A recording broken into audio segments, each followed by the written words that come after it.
What's going on, everybody? Welcome to this week's Live with Lauren and Bryan. Hello, everybody. Hello, my dear. How are you? Oh, I'm good. How are you? I know. I'm always like, we're supposed to talk like this, but I'm always like this. Are you guys there? Are you there? Are you watching? Yeah, they're here. They're here. Yeah. So this is, I don't know, a little bit of a different... Look everywhere. A little bit of a different show. I mean, we don't have anything specific or charts that we're dying to pull up. It was more of an interactive show. Thank you. How's everybody doing? Maybe ask some questions. Maybe we'll just tell some stories. I don't really know, but we're going to do it anyways. I was like, if somebody would want a chart pulled up, I was thinking we could do that, but then I'm like, that could get like really wild and take up way too much time. But I don't know, maybe at the end. We could do like 10, 15 minutes on people if maybe at the they end. wanted. Oh, yeah, maybe we should. That's what we should do. Of people in the chat. All right. If you're in the chat and you want your chart pulled up, and we'll look at it and maybe just run down some of like the quick things that we find interesting about it that might be important be respectful for you to know. Everybody. Yeah. And you want to be vulnerable and put your chart on the internet for everybody to see and hear about, then we can do that. Yeah. Or we could just do questions and stuff. There were some good questions already. It can just be whatever. Oh, God. Talk about David. David talks about himself enough. Yeah. What do you want to... Yeah, he talks every day. We don't need to talk about David. Yeah. Exactly. What's there to say? He's an open book. Go. He tells you everything. What? Yeah, he's a Leo. Oh, spiritual pepper tarot's down. Spiritual prepper. Yeah. Hello. Hi, Amber. Hello, everybody. Well, hello, everybody. I can put that chart in. I just say that you guys have a similar chart because he's 80, because you guys are literally like the same year. The same year. What does that say? Oh, is it prepper or pepper? Oh, prepper. I thought it was pepper. May the 4th be with Cody. you. What up, Cody?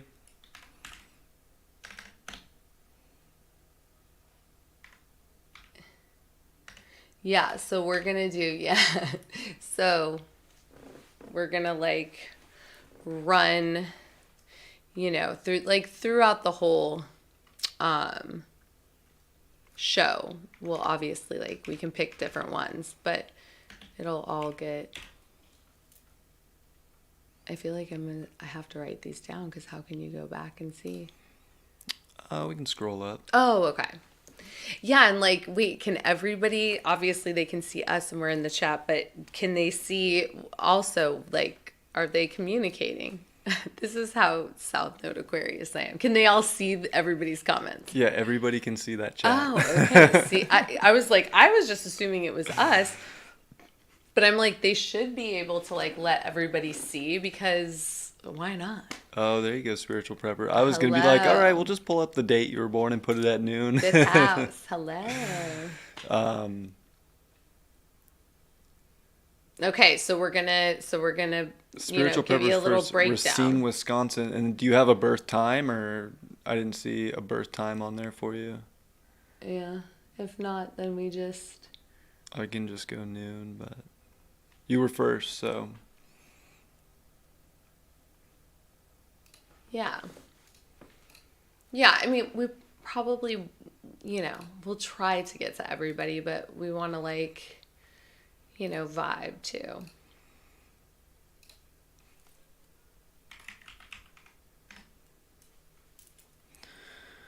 Racine, Wisconsin. But today is Sun, Neptune, and Mercury. God, what a dream.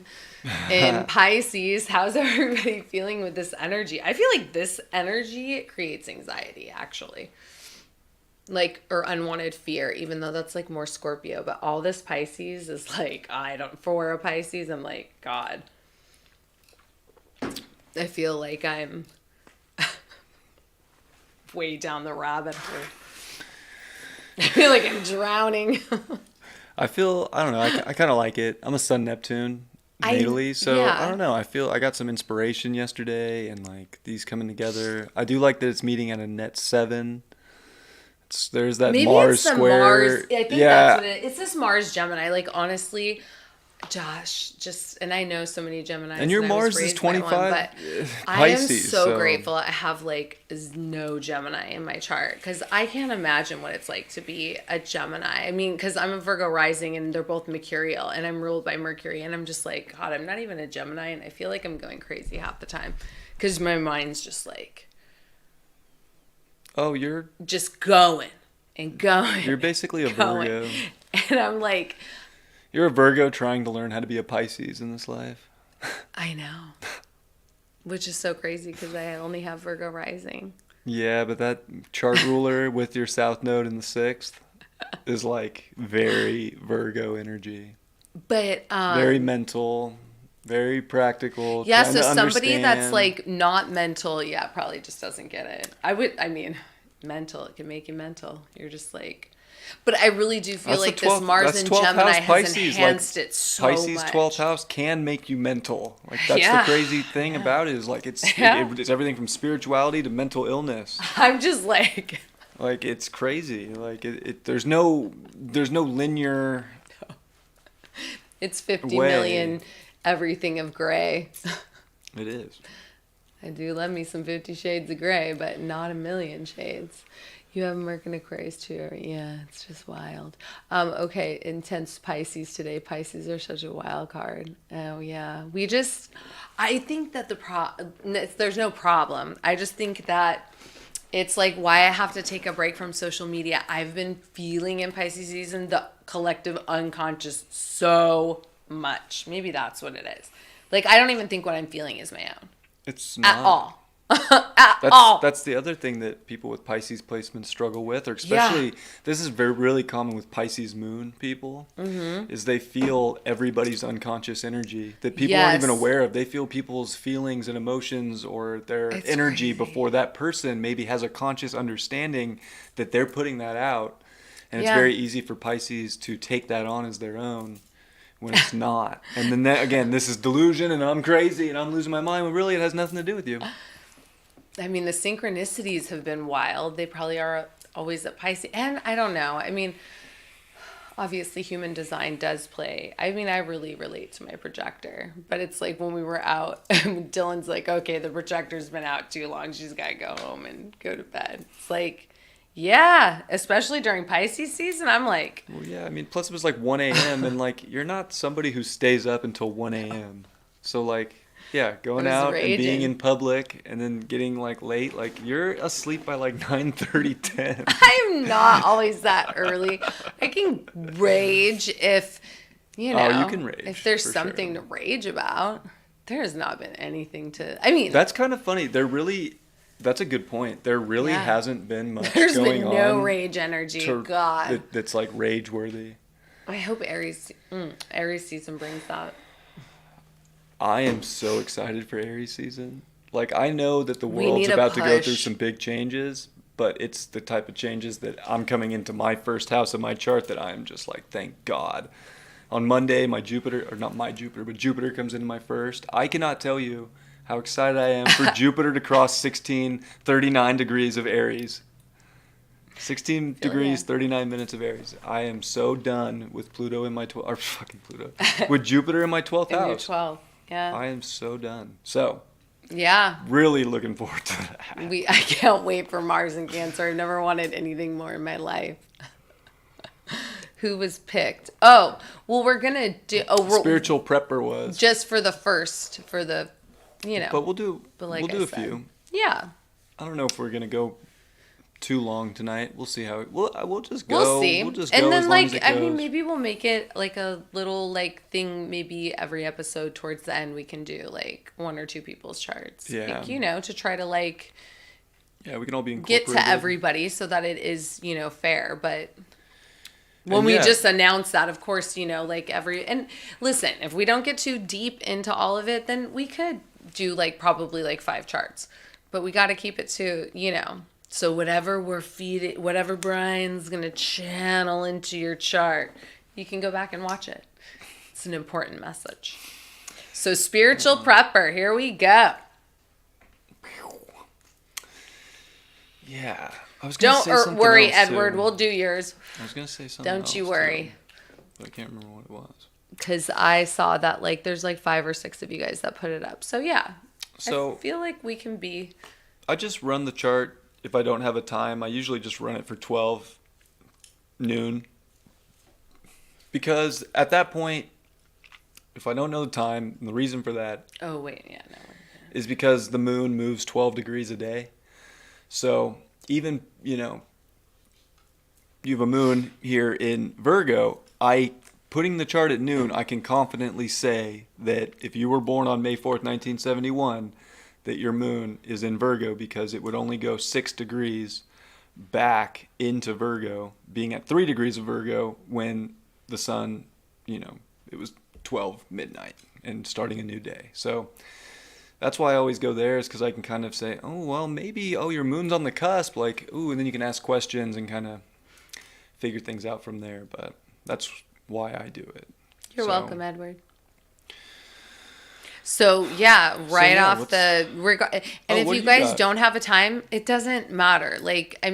Honestly, this is just a fun thing that we can tell a lot from not having a time either. The planets tell a lot. Yes. I've done many charts without a time. The houses give you more specifics. Oh, yeah. But and the IC and the MC and the planets tell you a lot. The reason why you would want the time is because not only, yes, the houses and the rising, but I want to see where your vertex is at. So that's why everybody should obtain their without a time, though, you really don't know the vertex. Mm-mm. That's why I would personally just really want the time. I am always curious as to what somebody's rising is. Mm-hmm. But really the vertex and the houses, because, you can tell a lot by just where, even if you're doing synastry and, you don't have somebody else's time, but, you have your time, you can still see if your vertex makes connections to any of their inner outer planets. And you can also see where their planets are in your houses. So you can still that's still, because a lot of people might not always have connections, but then they've got all of this person's planets in your 8th house and your 12th house. And it's well, shit, that's why it feels like something, Mm-hmm. So you can tell. We always would love a time. That's an astrologer's dream. We're give us your time. But if you don't, it's not something that, it should never be discouraging. You can still, tell somebody so much about what yourself, their selves, or even a relationship. So. Right. So. Yes. Taurus sun, but a lot of Aries. Venus in Aries with Chiron, Mercury in Taurus Aries. sun, yeah. Oh, and Eros. Oh. Yeah, Eros, Saturn. Sun, Saturn. So we were talking about, is that no? It's 11 degrees, but it is.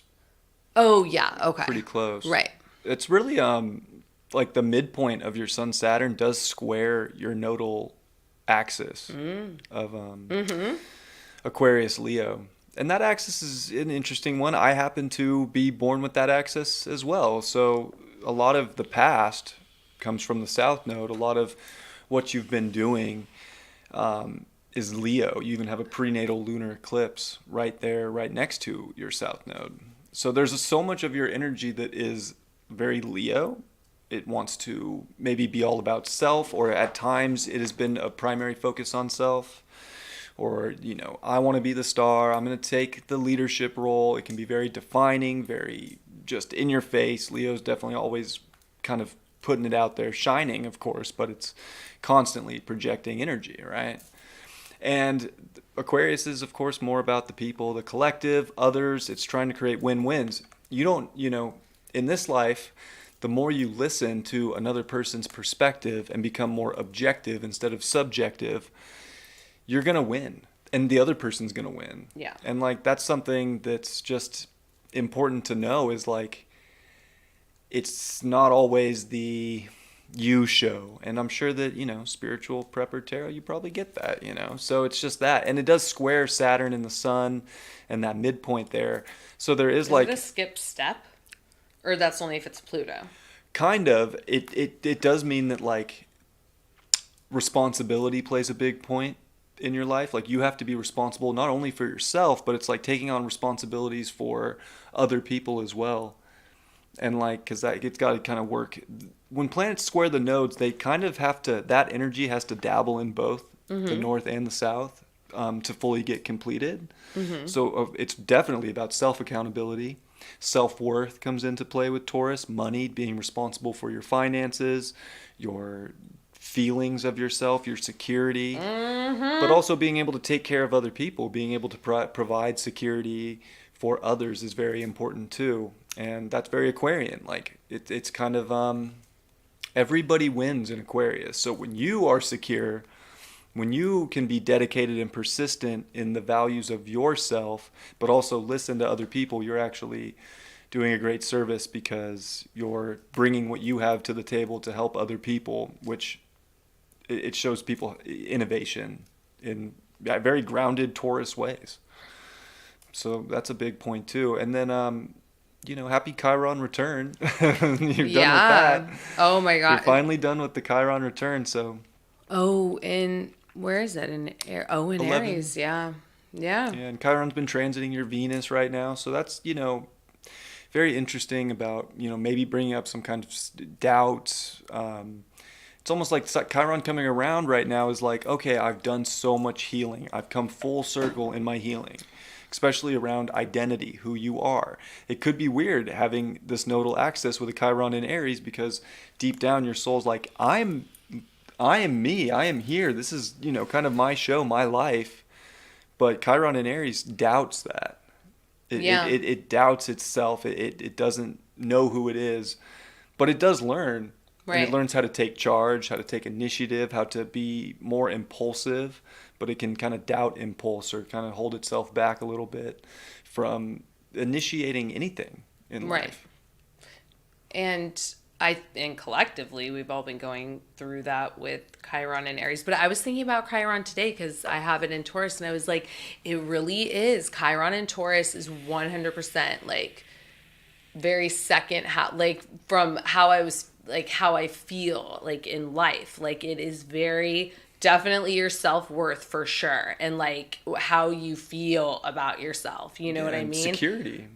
100%, like security in the second house, but then it's also very like Venus, like 7th house too, like it goes where from security to like feeling like you're safe, yes, all the way to your physical appearance, right? Like you don't, that, which is something you could be feeling, spiritual prepper, because you do have Venus Chiron conjunct.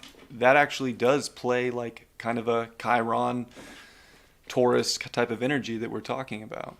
Yeah, absolutely. Oh, I hope you're crying I hope it's not sad. No, we're not trying to. We definitely. I feel like she's meaning in a good way. Definitely don't want to. Like, it's just confirmation put that you down or know. Anything. But it is like so much healing's coming through relationships, self-worth, finding who you are, learning how to express that in grounded ways, and be very Tauran about your values, your self-worth, and be confident, really manifest, create. It's Empress, like you're here to be that powerful Empress, especially with all the Aries that you do have, that Chiron, because Aries is Emperor and then Taurus is Empress.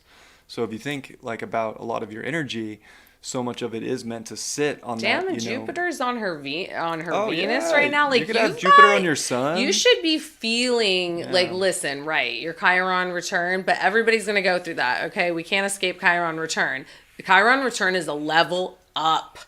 You're going into your 50. It is like you need to step into your goddess, queen energy, and all of those wounds that we all have. It's like, okay, I'm going in the next chapter in my life, and I've learned all that shit, and everybody that's coming to me better be fucking coming correct. Spiritually, emotionally, sexually, like you are in a powerful manifesting time after, like, Chiron return is probably like not only just an ego death, especially in Aries, but like it is really owning everything that you've been through, all of your warrior Chiron wounds. And like, we're not taking that into the next like level up. Like 50s or be the new 40s, you know, like every year it goes down 10 years. Right. So you're in your 30s. So you're in your 20s, babe. Yeah, I'm exactly. in my 30s. So it's just, that's how you have to look at that. Because we're all going to we can't escape that, you know, unless we escape it before 50. But I mean, we're all like, once you get into your 40s, there's some wild transits. Like, Uranus opposite pretty much Uranus, like Neptune square Neptune, Uranus opposite Uranus. like mid 30s through 50. Oh, I would say 37, your nodal return to, it's. And you usually get a Pluto square around mid 30s. Saturn. Those Pluto. came quicker. Like for you in 71, it probably came around 33 right after a Saturn return. People are usually getting that around 36 right now.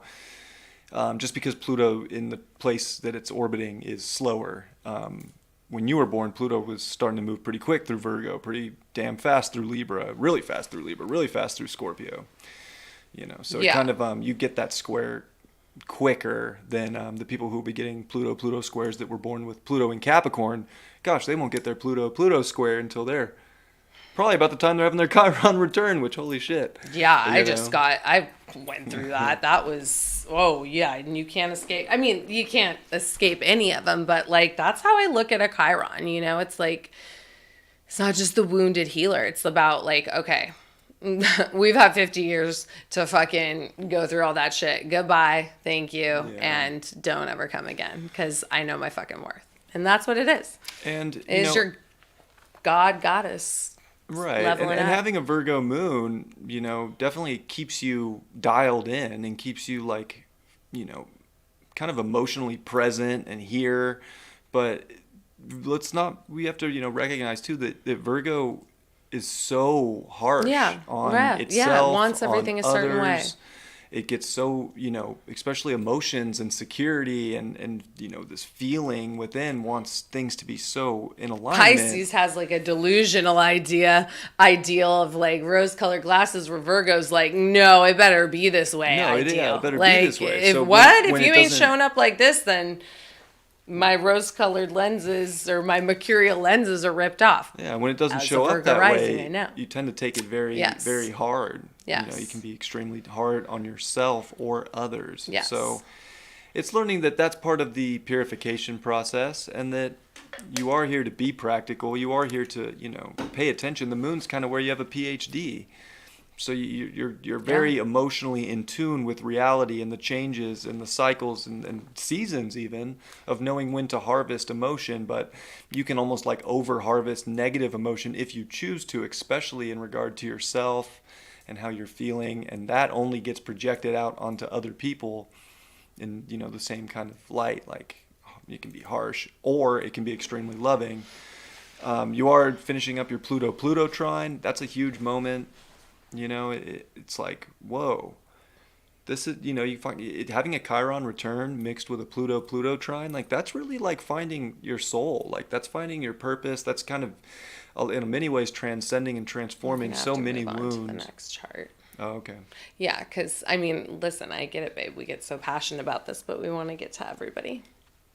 Or try to get to everybody. But I don't think we'll get to everybody. But. Well, no, but I do want to do Edward's. So, Edward, if you're still in the chat, can you put back up so we don't have to go back through with your information?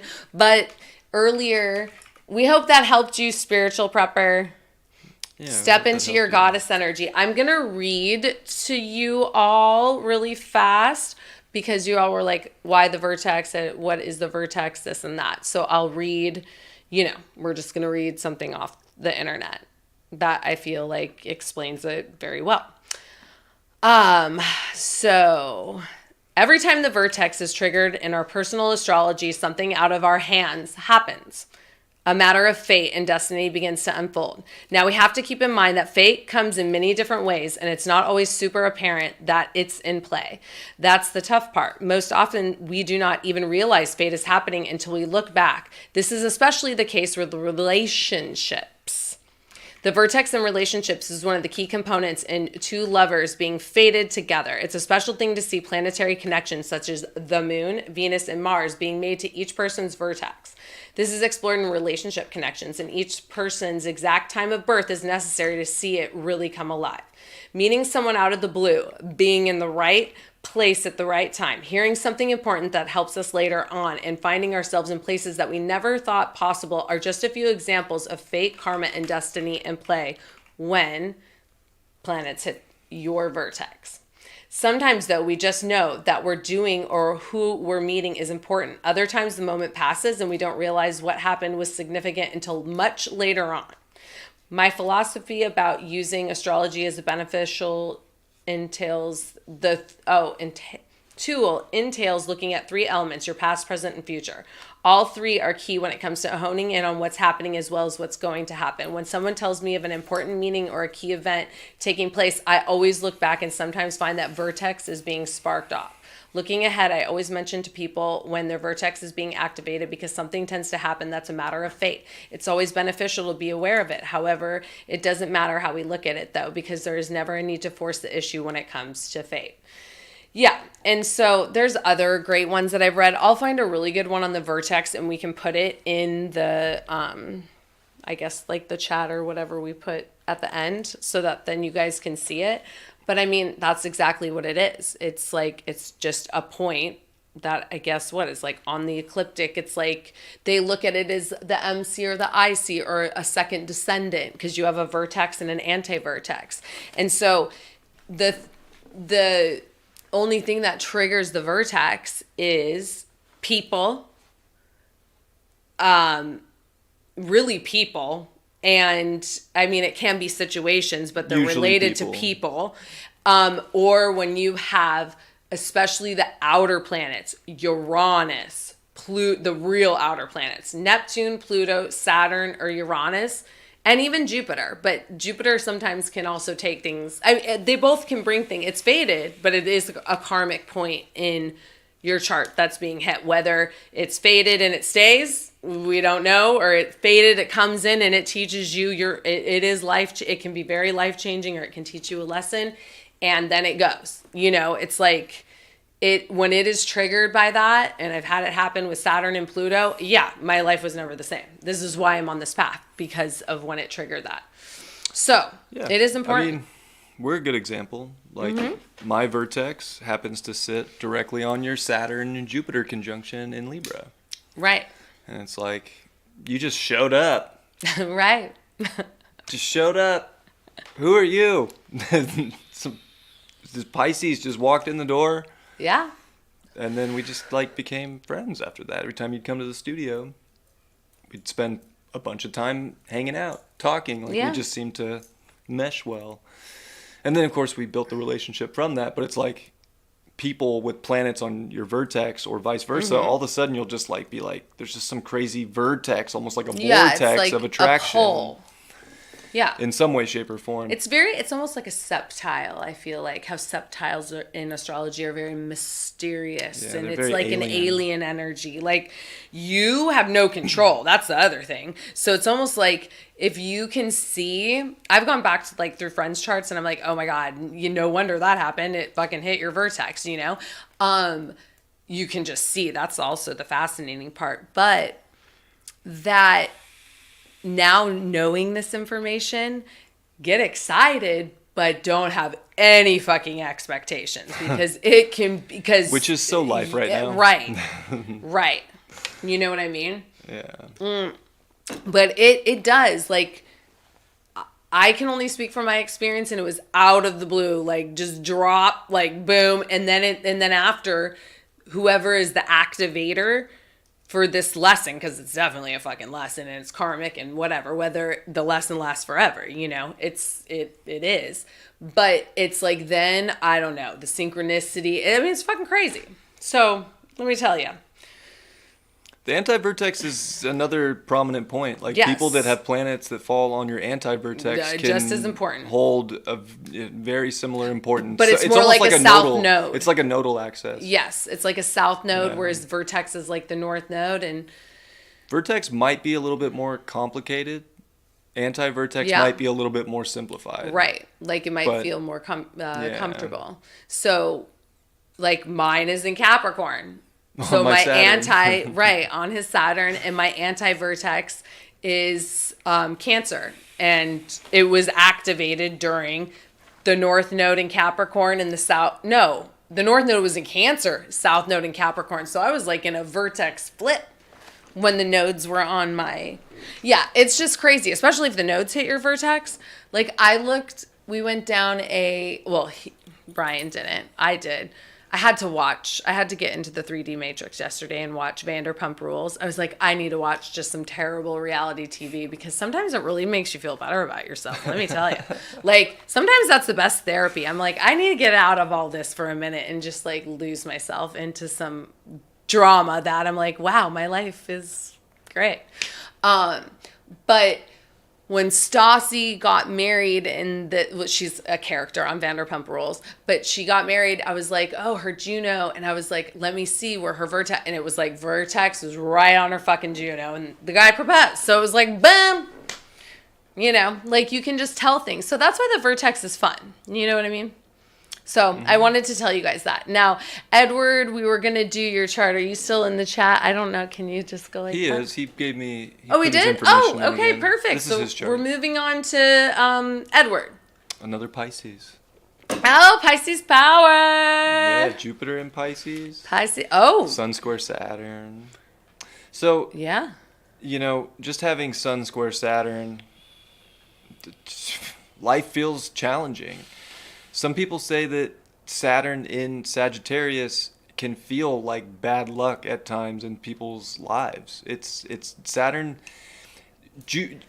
Sagittarius wants to constantly go bigger. It wants to explore more. It doesn't want to be confined. And Saturn always brings this kind of confinement to our life.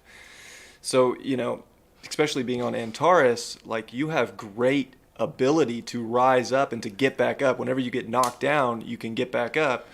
But it is squaring like your sun in Pisces, which there's a sensitivity to a Pisces. So it can be, you feel things very deeply when maybe you feel like you don't get the big dream or you don't get the big expanse that you had hoped for, especially Jupiter in Pisces. I mean, which disposits that that Saturn in Sagittarius. There can be these big dreams that feel like reality always comes through and like. Oh, he's got Chiron on says Aldebaran. no, or says you have to work harder for that, or puts up some kind of a speed bump or a stop sign. Oh, you're fucking North Node Taurus. Like, hello. You're Happy in your nodal nodal return. return right now. Happy nodal return. I mean, Edward, I hope that you've had to been going through some transformation ever since Jupiter was in Pisces last year when the North Node was in Taurus. Like, wow. If you haven't gone through major transformation since January 1st of 2022, well, He put just tub thumping.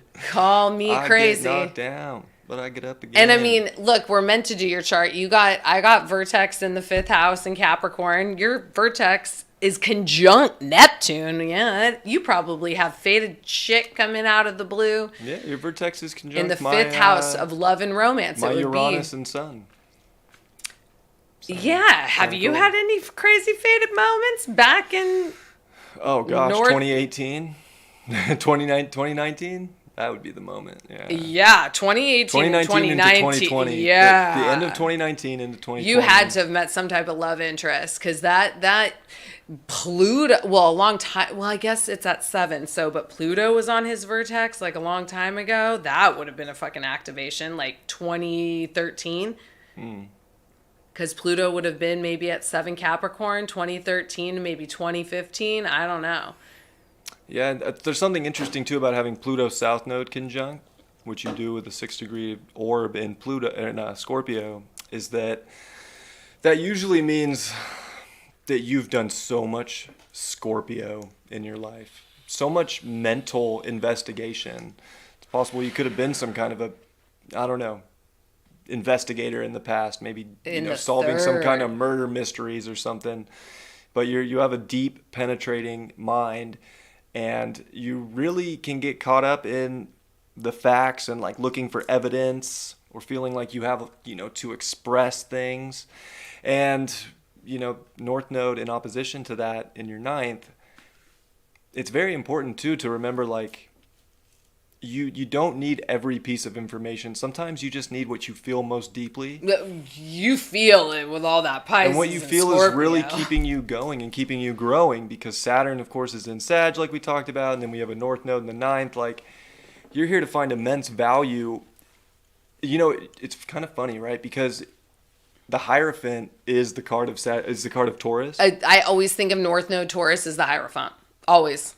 Right, and it's I in the do. ninth, because I also think of the Hierophant as very like religious, like Pope, because it's the Pope card, right? So it Yeah, reminds but me of I never look at Sagittarius, it. too. I never look at it that because he's like, I don't know. He's So like I he's get very Taurus. major Hierophant vibes Yeah. from from Edward, that it's all about like how you can dedicate Oh, he's to got that moon and a Sag. purpose that you feel very, very physically and emotionally connected to. Oh my God, he's moon Uranus. And Wow. Maybe you tell the story about. Maybe you bring it all to life, but it's like making it real and kind of getting it out of just the head or thinking you need more information. It's almost like you're here to know that you have the information Yeah, already. You've you already do. acquired You're a fucking it all. seer. You've already investigated it all. You have very shamanistic qualities. Yes. That want to be expressed, that want to come out, but if you don't value yourself and if you don't feel secure in your own intuition and your own knowing, then you're still just looking for information or for other people to tell you or have debates with you. And really, you're here to be kind of the professor. Yeah. You're an alienist. You're the professor. You're Yeah. the guru, right? So you're here to be the guru. But Saturn and Sag is like you keep working, keep learning, we're gonna make you feel like you don't have enough security or you don't have enough stability in your own self. But really you do, because every time you get knocked down, you get back up again, like we said with that song. Yeah, I mean, moon Uranus. Yeah, and is that like in the fourth? and He's had to have moved a lot. Moon Uranus, Mars. Yeah, you can channel some crazy shit. This dude's wild. Yeah, I bet Edward, you've probably had some wild. I bet. See, that's the thing, is you're experiences. probably here to be like a really You're just here to passionate experience. storyteller. Yeah, you Like should all of write your a book. experiences, and every time that maybe you have gotten knocked down in life, like you should write a book, teach a class. Like, this is how you get back up after going on this crazy journey and then having everything go Oh wrong my on the God, journey. he's got his Mercury and Pisces in the 8th. Oh, Mercury's in Aries, which is gonna have a What's new moon that? on it. Oh, his Venus is in the 8th. Oh yeah, you want the dream for sure. But with that Scorpio, it's almost like, yeah, it's very 50 Shades of Grey. Not in a bad way, in a very like, Hey, you're finally done with Neptune in your 7th too. So if you've had some you need a weird scorpionic relationship relationship. you've had some weird relationship stuff go on for the last 12, 13 years. Haven't we all? You're finally coming out of all of that and seeing things clearly. So where you could have maybe over idolized somebody or, got way too deep, passionately with someone, and then realizing that the rose-colored glasses always come off. Like, you're going to see more clearly now than you have been, and it's going to help you, still dream and still see the good in people without feeling like people are just out to get you or they're always going to change on you, because that's one thing that is always going to happen is people change. Even if they show up as the fairy tale and everything looks perfect, we all change, we all grow. Yeah. And that's why the fairy tale can shift, because we're not always going to be the same people we were, and we can't expect that of other people either. That's something that Venus and Pisces doesn't do particularly well with, especially in the 8th house. It can get so possessive over the dream that it can feel like the universe, just took it away from them. And it's like, why did you take it away? Edward. Why'd you take it away from me? Man, you need to write a book on relationships and relationship experiences, and where you like, yes, tell me more. I want to know more about everything deep inside of you. I bet 2020 really did change the game for Edward because he's got Pandora's box at 23 cap, and that's where Pluto, Saturn, And he's got Eris Jupiter. Cap. He just went through his Eros return. Pandora's box really opened up for him. Big time. And especially with all the Neptune crossing your sun, Neptune crossing your Venus. Like, yeah, Neptune can feel like this delusional kind of shit show. And he has often. destiny. Like, first of all, in the pattern app, I love how they describe the nodal return. And you're like on that. It's like, you better pay attention to the people, opportunities, places, and things that are coming into your life, that have been coming into your life. But really, even right now, and like paying attention, they say, to the synchronicities. And yeah, I mean, my awakening like blasted off when I was in my nodal return in 2018 when the nodes were Leo Aquarius. Yeah.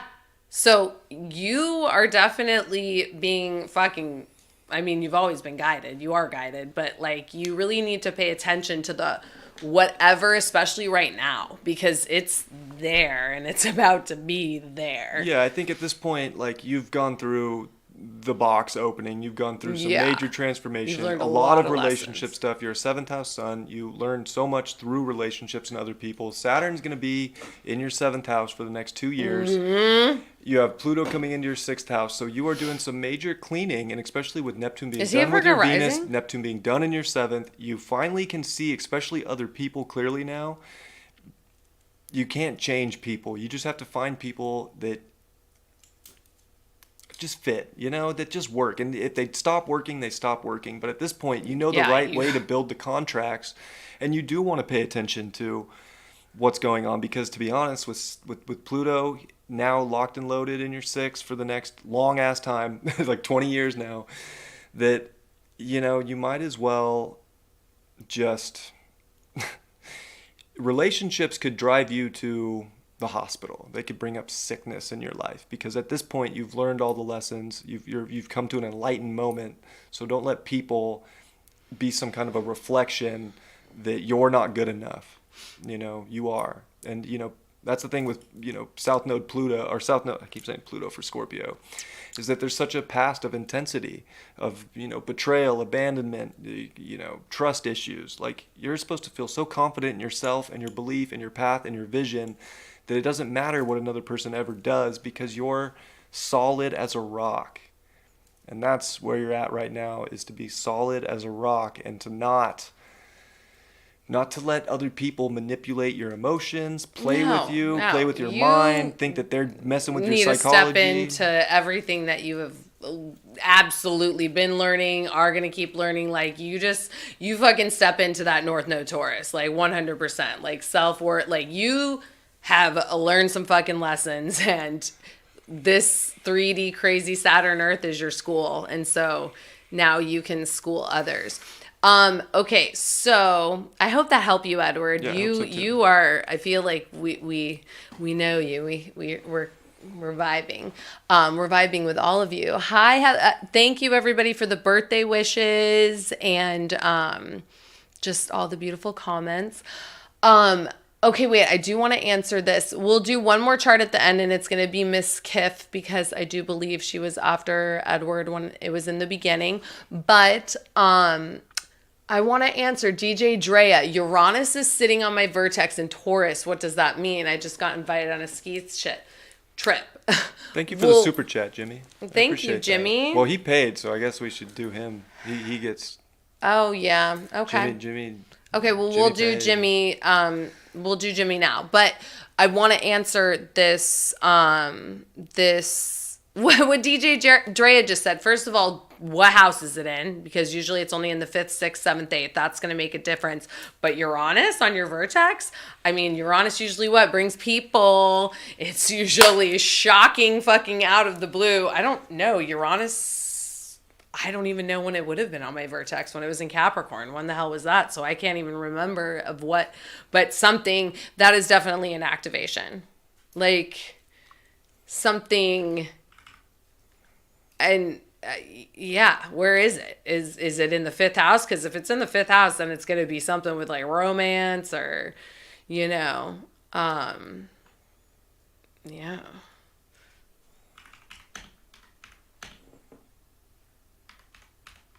Okay, yeah, perfect. We'll do both of them.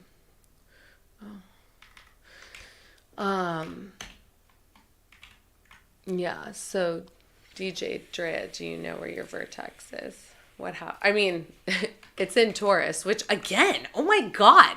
I want to know what house this is in because and what degree. I really want to know this. But I need to, I mean, the North Node's been there. Like, let's be honest. The North Node's been on your vertex. Like, hello. Oh, thank you, spiritual prepper. I appreciate that. Yeah, I know. Oh, it's in the 8th house. What? Wait, 7th or 8th? And what is the degree? Because the reason why I want to know the degree, I wouldn't care. But you saying it's in Taurus and the North Node's in Taurus. So when the North Node hits your vertex, like again, that's like destiny playing out. So I don't. In the 8th house, yeah. I mean, it could be. I missed the question. I was looking up dates and typing stuff in. She said that she has Uranus on her vertex in Taurus. So it's like, but I want to know what house it's in because that's she said 8th, but I don't know. She put 7th and then 8th. So I want to make 8th. sure it's the 8th. She double checked. It's 8th. Oh, okay. Gotcha. So yeah, it's going to bring 8th house themes. But the reason I want to know the degree is because the North Node has been in Taurus. Oh, it already passed it. If Uranus is on it now, her vertex is probably 16 you're degrees right. or 15 okay. degrees. Well, God, didn't which you anything did already have last year. You had Mars before it went retrograde. So we're talking about over the summer, Mars in Taurus with Uranus on your vertex. So you might have already seen some of this kind of play out. I mean, also, the last lunar eclipse was was at 16 degrees of Taurus. So your vertex has been lit up. Her vertex is conjunct her North Node in her chart. Means that likely it's been a little wild, a little erratic. I mean, it could definitely be people, especially with Uranus. Uranus does bring people. It is people energy. It could be groups. It could be friends. Maybe, I mean, honestly, it could be anything. Haven't you met any passionate lovers? It could be anything from a new friend group to Thank you, Heather. getting away from friends. Thank you, guys. Because the 8th house deals with attraction and repulsion. Right. So, I mean, it could be anything from a friend lying to you. No, I don't know. It could bring a stalker, maybe. I mean, possibly. God. Thank you, Heather. I appreciate the super chat. Yeah, thank you. Oh, good. Yeah, Heather, did you get the recording that I sent you? My computer was acting funny. I meant to text you. So let me know if you did. If not, then I'll resend it when we're done. You go, girl. And wait, where did Lana says her North Node in the 8th? Wait, my North Node is about to conjunct my vertex in the 7th. Well, fuck. The North Node on your vertex in the 7th, I mean, unless you're not out, I don't know how you can't meet somebody. Like, that's very fated. Yeah, and the North Node's interesting. In Western astrology, we always do look at it as like, go to the North Node. Like, it's no, so I know, but I'm just saying it good, is a point of fate. Harsh. It doesn't. It's a point of fate, and it brings stuff. Yes. Whether Lana's going to take brings action. Something uncomfortable. Yes. It's like taking action for an uncomfortable situation, but that is the moment. Yes. That is the moment. It has so much purpose. And the purpose for you will be transformation. It will be trust. It will be merging. It can have to do with somebody else, providing for you. Maybe you not having to provide for yourself. Maybe somebody else providing for you. It can be a lot of things, or maybe, that's where it can be hard too, is because if you were maybe getting provided for elsewhere and it wasn't providing what you needed on a deep emotional basis or, with passion, it can be shifting that too. Because you remember eclipses there, Mars, Uranus, and now Uranus again. Yeah. It's just so much. I would just be like, I would be out walking all over the place if I had crazy shit like that. I would be like, just taking a walk every day because something's going to happen. But yeah, I mean, that's the other thing. It's like, right? Like people... It definitely, yeah. It can happen in many ways. Okay, so whose chart are we doing? We're doing Miss Kiff. Okay, Miss Kiff. Here we go. Oh, a Pisces. Oh, thank you, Sparrow. Is it a Pisces? Or are you a Pisces? Yes. Is it a Pisces? If I got the date right. February 20th, 1991. Yeah, wow. 11:48 a.m., Cape Town, South Africa. Yeah. Wow. Cool. Thank you, everybody, for the super chats. It's so very sweet. Thank you. We really appreciate all that. Yeah. So wait, you're 1 degree. Dang. So yeah, you got Saturn. I feel you. I've got it on my descendant. Yeah, I mean, gosh, your Venus had Neptune and Jupiter conjunct on it. But it has been getting a really nice sextile from Pluto in Capricorn. I mean, there's definitely been maybe some Wait, money her stuff. Venus is 27 Pisces? Yes. Oh my God, girl. Yeah, when Mars is when squaring Neptune it right goes on your now. Venus, The sun's about to meet with something's it. going to I happen. mean, there's definitely some, and that's your chart ruler too. You're Taurus rising, so there's a lot happening to maybe your own appearance. Maybe you've changed your look over the last year. Maybe this has to do with your own You're fantasy of yourself, how you envision and idealize yourself. Miss Kiff, you are going to meet some type of really, and so be discerning. This is why I'm telling you this. I had this transit, but also enjoy it, because I always wish that I'm like, wow, I really should have appreciated it more when I was in it, but I was just getting into astrology. When Neptune gets to your Venus, holy shit, it's a once in a lifetime transit. Just Google transit Neptune conjunct natal Venus, and it'll tell you everything you need to know. Especially in Pisces. Oh my God. And it's in the 11th house. That's going to bring some type of romance, whether it is through a group. It could be someone you've been friends with for a long time. Yeah, or you can meet a friend through a friend unexpectedly or something like that. Because I had Venus Neptune going on with the whole vertex thing, like that.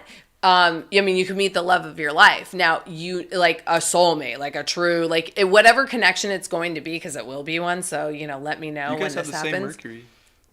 Yeah. Oh, in Aquarius. Yeah. So we exactly do. So I meant to tell you this because our Mercuries are literally conjunct. Just be so discerning. Okay. Because Neptune Venus is like, you're going to be it is euphoric. You don't have to take any drugs because it is a drug. But you, at going through this transit, everybody that you meet during it, just be in it. But like, I got my fucking eye on all of you. Like, I know that I'm going to be very discerning, because a Neptune in Pisces on your Venus in Pisces is like a rose-colored mask for 2 years. But you are going to create, I don't know what you do, some beautiful, crazy, amazing shit. And it's going to be with people. Look at this. And I don't know, this is standing out to me, 11, 11, 11. Like, you're going to, yeah, that's like a sign for me. 22, 22. Like, something is gonna, like, you're already feeling, I bet you're already feeling like that approach. But what's Neptune getting to this year? 25? No, 28. Oh my God, yeah. No, 27. You are going to feel in like a few months, it's gonna, because it's always when it's like approaching. You're about to start like this Wow. 2-year Neptune Venus transit. 18 Seriously. months. 18, But 20 just months. be so discerning, because it's such a beautiful transit. Like, honestly, it is, you just, because everything dissolves, you only have unconditional love for people. That's why I mean, like, you have to be, don't like let anybody take advantage of you or anything like that. Like, definitely stand in your fucking power, because it's a powerful transit, but it is a beautiful transit. Like, I will say, and it's a once in a lifetime transit. Like, people with Venus and Aries are going to get to experience it, but it's at its home sign in Pisces. So let me tell you, and it's an awakening. It's like, it is, that's what it cracks your heart chakra open. Like, you're going to meet some significant soulmate, big time. And whether it comes to fruition or not, whatever it is that comes into your life, you are meant to experience. So just have no expectations and just fucking go for it and experience it. And that's all I have to say about that. Yeah. I mean, I think it's very interesting for you, because you're probably going to do something to your identification. You're probably going to dream yourself up a little bit. Maybe start getting a little fancier with makeup or do your hair different or something. Yes. You're going to mix So something up in creative. your fantasy of how you should be, and you're going to attract someone, and it's going to be great. But you're also having Saturn on your sun right now, and it's going to retrograde back to zero Pisces. So you're in like a nice little year here of Saturn energy on your sun, which can be really good. It can be very discerning. It can actually keep you very grounded, but it can also make you restrict your light, restrict yourself, your shine, showing yourself off. And you're a 10th house sun, so you're here to be the boss.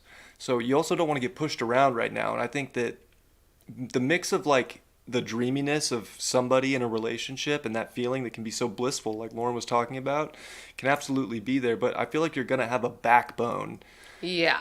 through this one, no matter what. Yeah, and you will and that be able, Mercury in you're getting a big Aquarius. moment here where you're like, you know what, Yeah. I am in Oh, and her charge of my North Node's in life. Capricorn. So yeah, like you've got Oh Capricorn yeah, and Pluto energy. crossed your that, North Node. Like you're yeah. here to be. You're stepping into the belief that you are a boss bitch, right? Yeah. For lack of a better, phrase or term, but that is what you're in, and you just finished your Saturn return. Like you have grown up. You are, who you are now, and you have Pluto in the seventh, meaning that relationships are a huge thing in your life, and there can be a little bit of codependency on that, or feeling less than if you don't have someone to share your life with or to do things with. So this could be, I suppose, one of two ways. Either you're coming into the really individualized place of realizing you're the most you're the most important relationship in your life, or finding someone that complements you because they treat you like you are the most important in your life and their life. Maybe that wears off, maybe not. But remember, Pluto in the seventh also wants to evolve to the first house in this life, which is where you have your moon, and in Taurus, like you're so able to take She's care moon of in yourself. Taurus, yeah. You guys have a very similar chart. Yeah, you have a lot more earth too that can like ground you than like I'm like got stellium fucking Pisces. So it's like, oh shit when it's activated. But I remember too during that transit I would just take because it's Neptune, right? So media. I would do I wore so many different wigs, did my makeup like people were like, do my makeup like Halloween. Like I was Halloween for me fucking every day with Neptune and Pisces. Oh my God. And I was just watching like, I don't know, 50 Shades of Grey every day. But literally, it's like whatever you're surrounding yourself with is what you're manifesting. Like that's the other thing. It's like you don't even need to manifest because whatever is like in your mind during that transit, it comes into the reality. So again, you do have, you got Saturn in Aquarius, Mercury, like that can keep you a little bit more detached than I was. And then all of that. And fuck, you got Vertex on the galactic center. Yeah, and then Pluto in the seventh and Vertex in the eighth. Like, yeah, you're fucking magical. That's for sure. You're learning so much right now. It's amplifying your knowledge and your philosophy of who you are, of what life is supposed to be, and how if you stay dedicated and on it, you can have these things. But you're here to create the magic and the dream, and not be a bystander to it, or think that somebody's just going to provide it for you. If you create the dream, you'll be so self-nurturing, so self-satisfied, and you'll be able to uplift, satisfy anybody else that you're sharing life with at that time. Absolutely. Just enjoy it. This is a big... but be discerning. That's it. Like, This is a big, this is a big building block for your life and like your foundation of who you are. And even Mars is transiting your Fortuna right now. So I would think about how fortunate life can be right now. And you do have the North Node now in your 12th house, and you're going to have eclipses in your 12th house and your 6th house here. It's definitely bringing so like you're getting a reality check. Yeah. But it's like you don't have to force it so much. It's just staying dedicated to being this Pisces, this, dreamer, looking bigger into life. Building a life that matches everything that you feel. It can be real. It's just like how much effort are you willing to put into it? If you're just going to be lazy and not put the effort in internally, then you won't put the effort in externally. So I think this is a big moment to trust. If you do put the effort in, that it's going to work out, even if it feels like maybe it's not happening as fast as you would like it to, or it's not like some kind of an instant manifestation, that God is trying to, God's already kind of stripped you clean here. So now you're rebuilding with this, you know, because you're an adult now. You had your Saturn return. You just finished it. So this person, this soul that you are now is not the same as you have been. So it's rebuilding a strong foundation with what you know now so that you can amplify everything that you're here to share and to show and to guide people in this world. But you have to really believe in yourself too, and know that if you build it, they will come. Absolutely. Like Field of Dreams. What are some questions that, magic. Fucking Neptune and Pisces is magic. All right, Magic. Jimmy. Yeah. Man. Obviously, anybody that had Venus in Aquarius went through the Neptune. You were too young to remember that. What was that? Anybody that had Venus in Aquarius when Neptune was in Aquarius had... yeah, that wasn't... I mean, that was like actually right when I was like really falling in love for like the first time. Like early high school. So that was... actually... Hold on. I want to look and see when that was for myself. Because I believe that was when I actually met like my high school, like... My like high school love. Yeah. Like, you know, we had a couple breakups, but it really was like the girl that I was with majority of my like 4 years in high school. Right. That, you know, she was like, I thought she was the one at that time, you know. Of course. And but I did everything I could to fuck that one up. Trust me about that. High school love. Oh God, I was dummy. We all, you know, go through that stage. And she was so sweet, and she would just take me back and had no reason to. Oh, I'm sure she's living her best life now. Oh, I'm sure she is. She blocked me everywhere. I've been blocked since I was 22 from her. Sometimes a motherfucker need to be unblocked. Straight up. I'm like, yeah. There's nothing wrong with that block button if people don't know boundaries. Let's see. I want to see this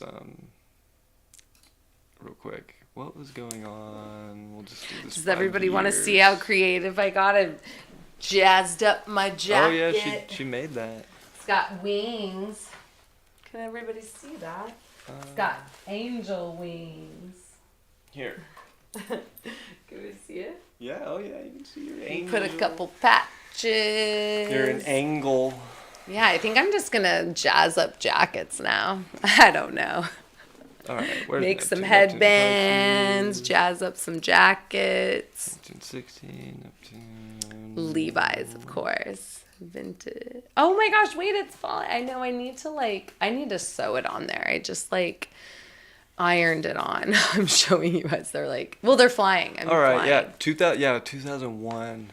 I was 11 years old. So this was definitely not when I was dating. Although, yeah. You know what's crazy? But you must have felt it was like creative. a year later. So if I go a year later and I'm going to Can we get to the normal chat?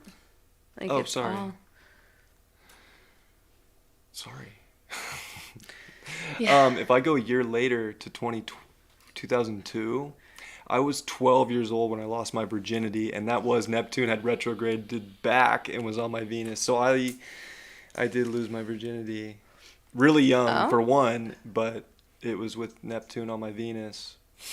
Yeah, kind of crazy. Thank you, Miss Kiff. Thank Kiff. You. Actually, I've been taking your videos. And that was my first real girlfriend. It wasn't like the one I was referring to earlier, but like the first girl I ever dated that was like a serious one that I did lose my virginity to was Neptune on my Venus when I was fucking 12 years old. Yeah. Little rascal. When we do more car chats, it'll just be on Bryan's Insta. I mean, listen, at some point I will, but I need to it's a very 12th house where I just, like I said, I'm feeling so much. And honestly, social media for me is just, oh yeah. I just don't like to Yeah, I want to be more, it distracts me from like being like in my true self and like creative, because I just go down these like Thank you, Sean. rabbit holes, and then I just feel too much energy, and I'm just like, okay, I got to be 12th house Pisces, and I don't know. The energy for me has just been so sensitive lately. And Pisces as a projector, season. I just, Sun, yeah, Neptune. it is. It is. It's about as sensitive as it gets. Yeah, so Which can be a dream. yeah, Or I a nightmare. just right. Oh, that's why I love Taylor Swift's "Darling, I'm a Nightmare Dressed Like a Daydream." Love that song. But yeah, I just need to like rein it in and get creative, and then put out different like content. You know what I mean? Mm-hmm. Yeah. But we'll always be here every Wednesday for show. And For on show or for show? faux show. Show. But and then yeah, we'll still do car chats. It'll just be on this one's IG, fixedairmoon. Instagram's not being my Yeah. friend. The last 2 days I tried to upload a reel and it won't Thank won't you. let me upload a reel. It just crashes the app. Yeah, So. it's just they're all bots. Instagram's out here player hating, you know. Okay, so Jimmy. What up, Baldwin? Start doing Jimmy, and I'm using the lady. How many more charts do you want to do? Oh, it doesn't. I mean, I can go until whenever. She says she can go for whenever, but that projector to. We'll probably stop after this one, so I wouldn't send any more. Plus, homie, Valton, I have looked at your chart and given you the deets, homie. So you're good. You still need to take the advice I gave you the last time we talked. That I hit hard on that one. I gave you the truth. We're being more gentle here. That was private between you and I. That's where you get the real. This is more like lighthearted, real, but you know. All right, Jimmy.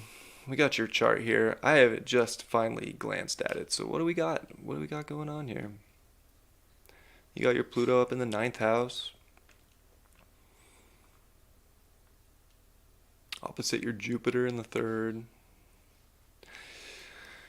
Jupiter doesn't love to be in the 3rd. It makes everything smaller. Your gifts and your fortune come through your environment. And that's really important for you, because with a Pluto in the 9th, there could be some exponential need to think that you always got to be on the run or on the go or travel or learn more. But the thing is you've already acquired this wisdom. You've already acquired this sense of being a guru.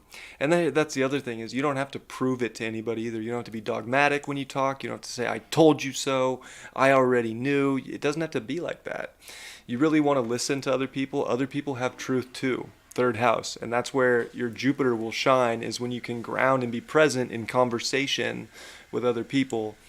You will take on new information that could become a truth if it resonates. If it doesn't, then you know already with Jupiter in the 9th, or with Pluto in the 9th, what is the truth for you, what is the big law that rules and governs your spirit, your soul in many ways. But it can always grow, and you learn through other people, but you have to be able to listen. So your gifts come to you through listening. That's where you actually can maybe manifest more, having Jupiter in Taurus. You can bring more in when you do listen. Jacket, Taurus moon vibe jacket. Costume change. Costume change. Okay, sorry to interrupt. Oh no, I was just talking about Jimmy's chart. There. Oh wow, your North Node has just finished up with, a lot of Pisces energy. We can talk about Neptune this whole show, but again, you have a prominent Neptune transit going on right now as well, because it is just finished up with your North Node, which can be extremely spiritually influenced. It could be extremely enlightening. It kind of like really showing you how to be more Piscean, how to be more emotional, possibly. How to be more, which honestly, Pluto, Saturn, all that squared your sun as an Aries recently, like that probably cracked you wide open so that you could be more vulnerable, to feel more things. Thank you, Stephanie. And that's, again, where there's probably more of an empathy or a compassion that could be now present, not only for others, but for yourself, that can hopefully, with a South Node in Virgo, keep you out of your mind or about how other people might be. There could be something, I mean, I'll be honest with like Pluto in the ninth and a South Node in the seventh. I mean, you could feel like you have to always teach people you're in relationships with. You always have to be right, and they're always, you know, there can be conflict of interest, or they're trying to force their beliefs or something onto you. You don't want that. You just want to be, you know, able to listen, take what's yours, take what's not, and then create a healthy boundary through what resonates with the people close to you so that you can form your own identity and not feel so attacked by maybe someone else's mental or the way that they think. The way other people think has nothing to do with you. But it's still good to listen so that you can learn if you need to. You don't always need to. Sometimes you do, sometimes you don't. And a moon in Pisces, like we talked about that in the beginning, we were talking about Lauren in Pisces, you know, you're already hypersensitive to emotion, to feeling. You feel emotion before people in your life even feel it. And you can take that on and think it's yours, and that can be chaotic in its own right. So it's also learning that not everything you feel is yours, and that doesn't mean you have to prove something. It doesn't mean you have to do anything. You just, I mean, you're constantly getting downloads from your soul. Pluto in the ninth, trine your moon in the first. Yeah. Like when you're able to act on what you know is true to you and that you feel, you are powerful. Yeah. You're able to manifest, you're able to create, you're able to move, and to really bring everything all into one. And I think that's sort of your job here, is in some roundabout way, is to be all encompassing, to be all inviting, but still know that you're having some kind of a boundary, that not everything is yours. Right. Yeah. And I know you're an Aries too, so you're like, you know, it's very competitive. It can be very, you know, self-centered, self-focused, but Jupiter's sun, Jupiter's on your Mercury right now. Yeah. Oh my God, and then Jupiter in Taurus is going to be on your Jupiter. You're going to be in your Jupiter return, boo. So, it's going to bring up relationship stuff too. It's going to bring up like relationship stuff in terms of like somebody maybe testing your self-worth, or somebody coming in and amplifying your net worth. So it's very interesting about the people in your life right now. You could see big gifts come through other people. Yeah. The more open you are to accepting those things, the better. Certain boundaries are important. Other times, you know, you can create distrust or imbalance for no good reason. So you want to be discerning, but not like overly to the point where you're tripping yourself out in your own psychology or trying to understand someone else's psychology at the same time. So yeah, the Jupiter's definitely trying to bump you up. Whenever you get Jupiter transiting your second, that really is like a once every 12-year trip to the gas station when it comes to... Oh, yeah. Oh, I just realized that. Yeah. And, you know, being able to create and knowing your capacity for what you can create. So this, I would say, especially for the next couple months here, while Jupiter is still in your second and on your sun, and maybe it has to do with a partnership with somebody, but you're here to do something that's creating money right now. You want to bump it up. It'll kind of sustain you if you do for the next 12 years if you do it right. Yeah. No. And you're coming up on your Jupiter return. Yeah, so that's and another Taurus. thing. So you're going to have your Jupiter return this year. Yeah. Anybody in their and that Jupiter rules your return. 10th, that rules your 10th and your 3rd. Maybe it has to do more about you expressing your wisdom. Yeah. Putting stuff out there to the public, not, you know, hiding behind the scenes. Like you're definitely having to share thoughts, opinions, your message, your truth.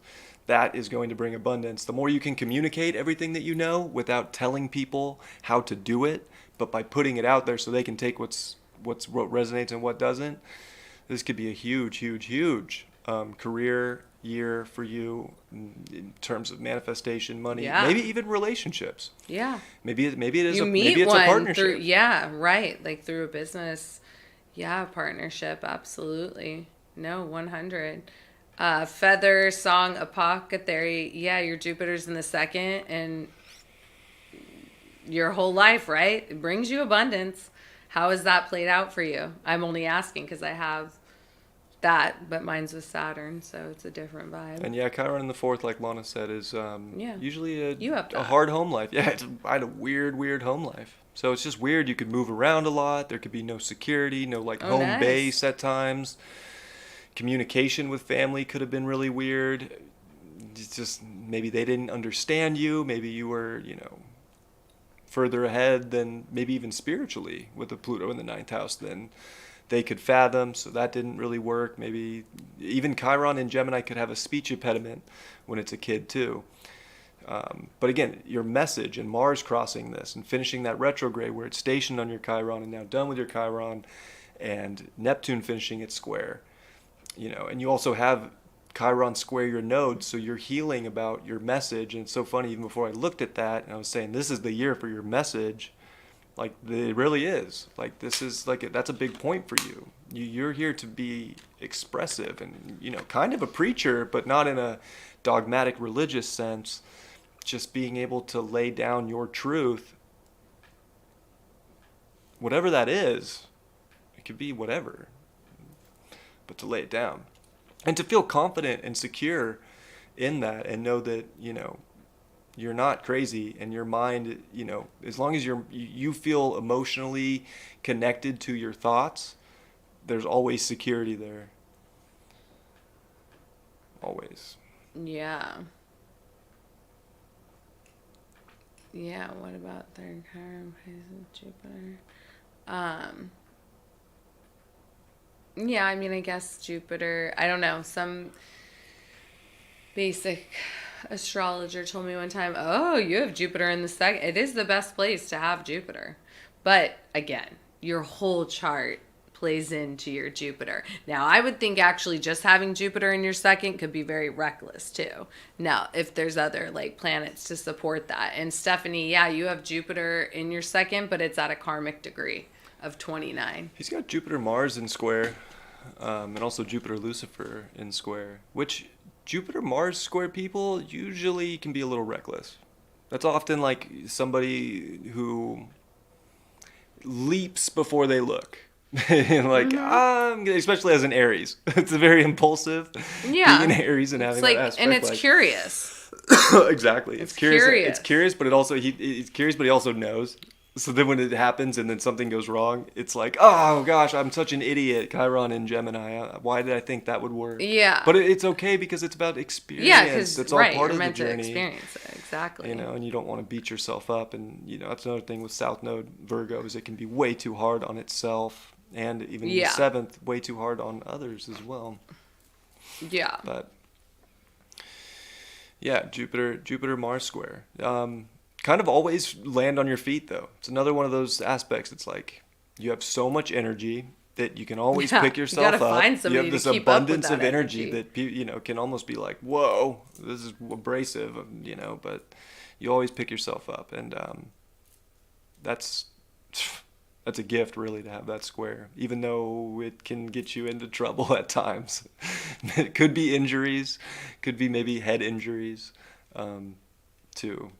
So yeah, or financial injuries. I will say that too, because Mars would, your Aries is intercepted in your second house, so it could kind of bring up like, sometimes you might get a little impulsive with money, and maybe that's something that Jupiter in Taurus is like, hey, don't be so impulsive with money. Like, yeah, you can make it again, but is that really smart right now? Like, so also wants you to kind of think about your wealth, maybe spiritually, maybe physically, but making sure that you're keeping, or like, I guess the saying is health is wealth, making sure that health is good at the same time. Yeah. Mentally, physically, then you can manifest more. Absolutely. Yeah.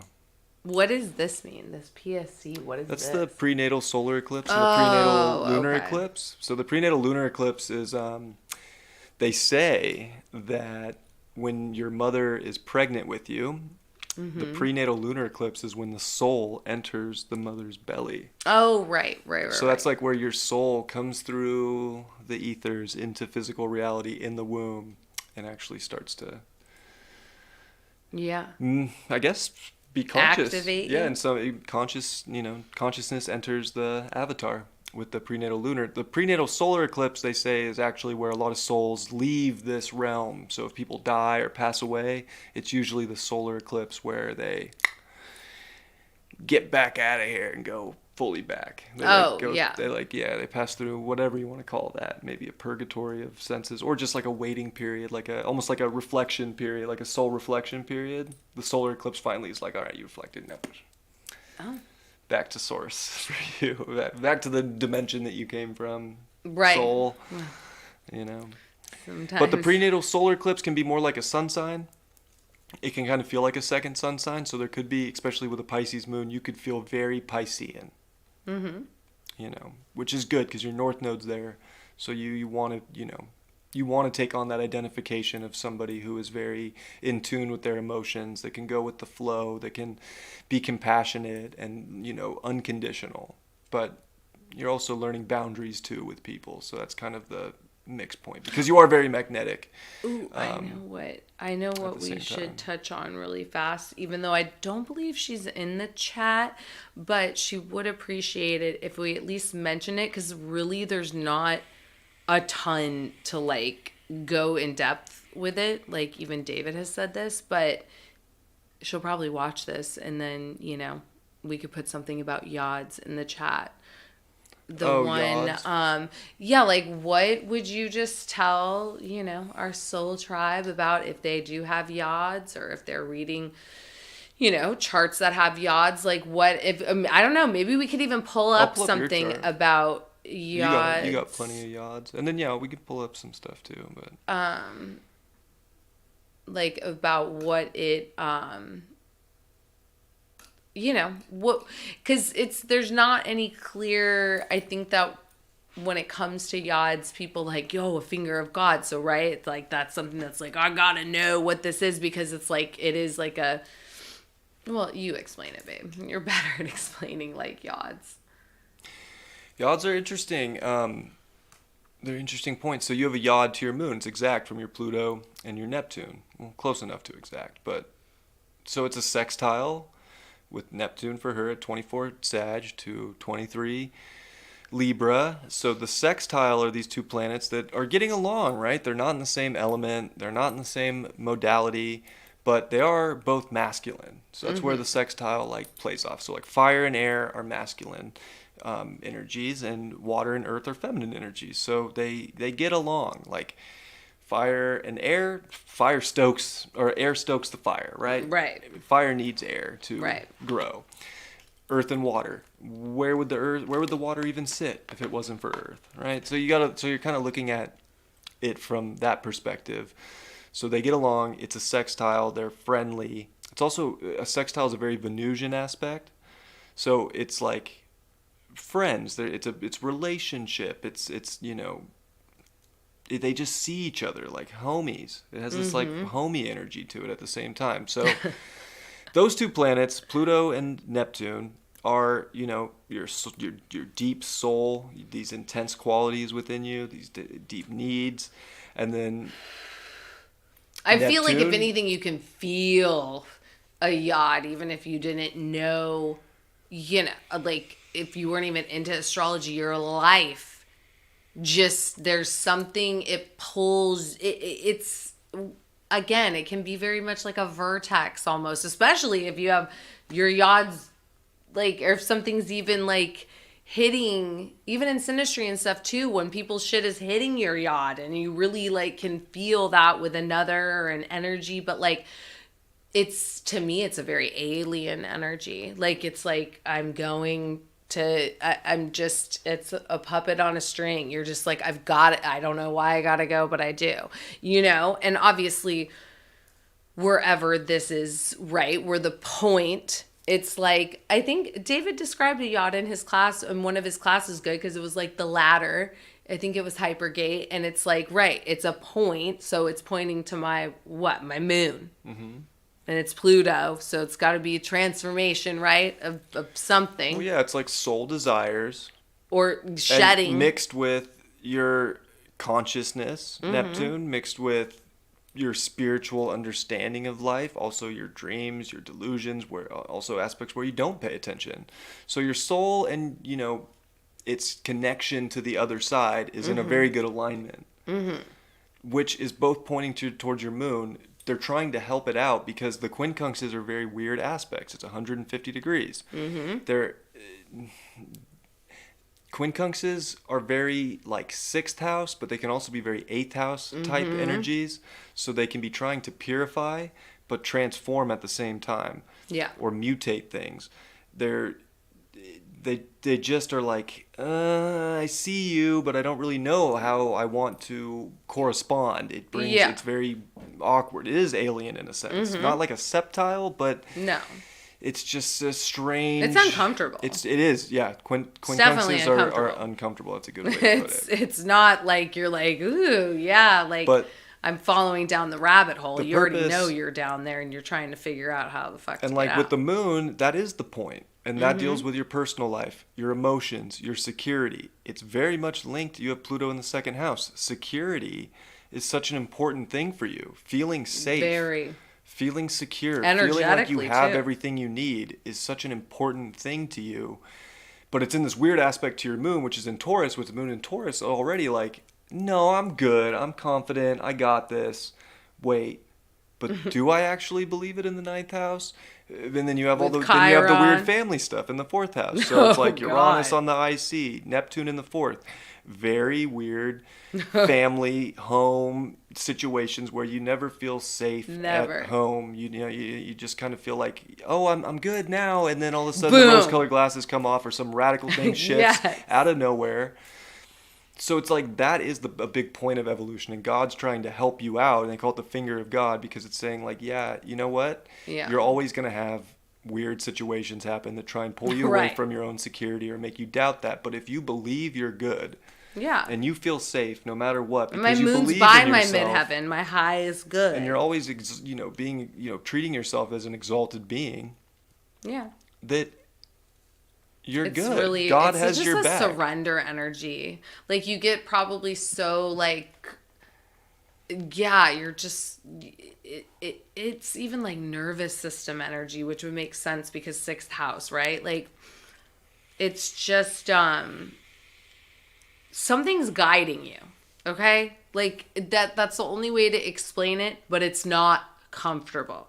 You're like, am I being guided by the light? Am I being like guided David would by say the when he was teaching it, it's like being a puppet on a string. Like you're like Pinocchio and God's Geppetto and you're like their little boy or little girl and am I going to be real? Am I a real boy? Like I have to go over here. So there's just a lot of faded moments, and especially around you, because the moon is the personal life, the moon is your emotions. There's all these things that try to test you to know that you're strong with Taurus, because you have to look at where that planet is, and like it's about feeling very secure, very here, very tangible, knowing that your quality of life is there, even with random things trying to take it away, or you're always good. So God tests you. You get pulled into these faded moments that you think are going to be great. And then God, is like, okay, well, let's see how they do. And I puppet them into this place. Yeah. I mean, I don't like to ever say anything's a test because I hate saying that because I signed up for this. So, but it is. You're constantly like, and it's also other people through like relationships of family and like my mother and all of that. And it's like, who the fuck are these people coming in? And Lana, I don't do the program that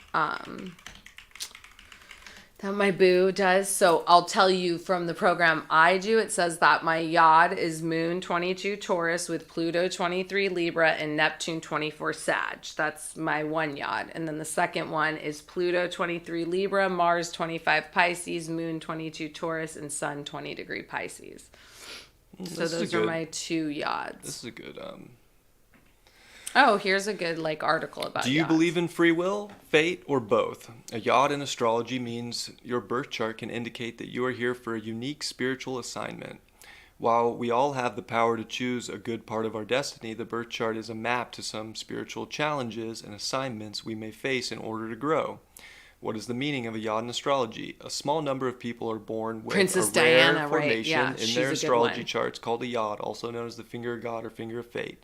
The yod in astrology is often found in the charts of people whose lives are colored by intensity and constant adjustment. Here's a yod. David has 3 yods. Like, he's Yeah. a good example of a person David with and I have the yods. exact same yod. You do. With Neptune, Moon, and Pluto, literally. Yeah, straight up. But this is the best example. I'm glad that this is the article you picked up because Princess Diana, yod, look at her. What I mean, Prince. Do you know what I mean? Like, these are, I mean, yeah, it's like looking at this, I'm like, God, I hope that mine doesn't, I hope it's not tragic like this, but you have no control. So it just is what it is. But, okay, so keep going. Yeah, because this is good. The musician Prince had 2 yods in his chart. Princess Diana and both her sons, William and Harry, have birth charts with yods. Meghan Markle has a double yod as well. What does a yod look like in a birth chart? A yod in astrology is a unique formation between at least 3 planets. It looks like a tall, thin triangle. Yod aspect pattern is an equilateral triangle made of 2 planets in sextile, 60 degrees like we showed, to each other, with both of them forming an uncomfortable 150-degree quincunx or inconjunct angle to a third planet. That third planet with the 2 quincunxes or inconjuncts is the point of the yod. Also, let's address this really fast because a lot of people are like, how do you know? Well, in whatever program you use, it's like in Astro Deans, it's green and it's pointing. It's yods and quincunxes are green. But a yod would be 2 sides. Well, you have to know your aspects. So Yeah. you have to understand that there's degrees. And the math. It's a 360-degree chart. Mm-hmm. 60 degrees is a sextile. It's usually going to be like Libra. It's going to skip Libra. It's going to skip Scorpio and go to Sagittarius. So it's often in the same, the sextile is going to be in the same masculine or feminine energy. Not always, but often, depending on the size of orb you run. And then, again, it's 150 degrees for a quincunx, and that's where it's going to make that triangle. So instead of like a grand trine, which is going to be this equilateral triangle, it's not equal. It's 30 degrees with a steep point to one planet because of the 250-degree angles. Mm-hmm. So, like, I mean, I showed it. I mean, I could pull up Lauren's chart again. I did close that software, but it's just one of those things you have to understand the degrees and the aspects, or it's not going to make much sense. And yeah, see, that's why I was like, it looks different in this, so I can't, because there's so much. So look, this is with just the planets in the chart. So Pluto, 23 degrees Libra. Neptune, 24 degrees Sagittarius. That's 61 goes degrees. boom, So there's boom. a sextile. A sextile is usually a blue line with a star. That's the glyph, and it's usually blue in pretty much any software you look at. Quincunxes are often green, and most people can change them, but they're 9 times out of 10 going to be green, possibly red, but they have this little glyph with the line and then a little, I don't know what you would call that, but a little triangle, 2/3 of a triangle pointing up. But that's the glyph for a quincunx, and then it goes to a planet that is sitting 150 degrees away from both Neptune and Pluto. It's coming from the 2 energies, So, making a point to the planet. That's the focus. Okay, so I hope that helps you, because that's. Well, and that article does too, because it explains it in that article too. Right. But I think that they're giving really good examples of people that had yods, and we know because we'll see how it, played out. I haven't read this article, and it's pretty good. Yeah.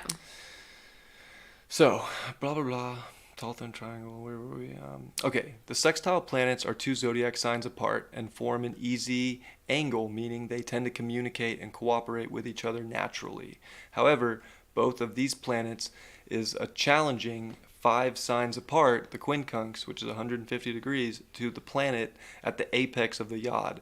The quincunx planet is in a zodiac sign that forms an uncomfortable energy of friction and adjustment, interpreting the ease between the 2 sextile planets. So another good way to imagine this is like Capricorn. It makes a quincunx naturally to both Leo and to Gemini. So why would Capricorn make an inconjunct to Leo? Well, if Leo is all about maybe self or putting itself out there or full expression, well, what is Capricorn? Capricorn's more about getting down to business. Like, I don't have time to just fully express myself. I got work to do, or it can deal with restriction. So it's a weird, like, Capricorn and Leo, they can get along. They have similarities, but at the same time, they're different in self-expression in so many ways. Like, a good example is me and David. Like, we're very different people, but we're also similar in a lot of ways. But also, if you hung out with the two of us, you'd be like, oh yeah, you're very different. Right. I gotta get something. Keep going. Keep going. You gotta get something. Or, same thing like Cancer and Aquarius, right? They're in a quincunx, in conjunct from each other. So, okay, Cancer, very emotional about, nurturing, taking care of itself, taking care of others, being, at home. Well, what's Aquarius? Aquarius is people. It's like the whole world. It's everything. Everything's connected. It's about being different. It's almost like bringing some edge. You kind of have to break out of like the comforts of just, maybe the home so that you can kind of revolutionize something. If you're comfortable, you're not kind of changing the game and reinventing something. Because, when we're comfortable, we kind of just sit there, right? Kind of moon Cancer energy. So you can kind of see like, these are why inconjuncts are weird, just from that perspective alone. It's not that they can't get along, it's just like, oh, that's definitely different. Okay.